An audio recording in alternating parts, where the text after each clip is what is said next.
Pre, yung crush mo, pre, wag ka man. Ina naman eh. Hala, sorry, Steffi. Pulutin mo yan. Hey!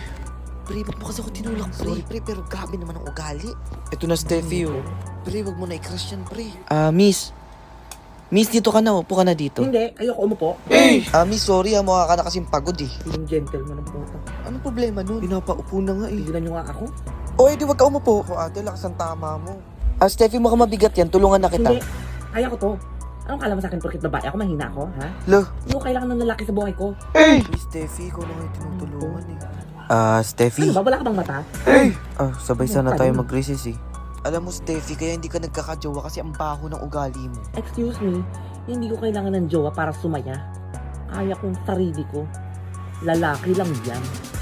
Si Steffi ako.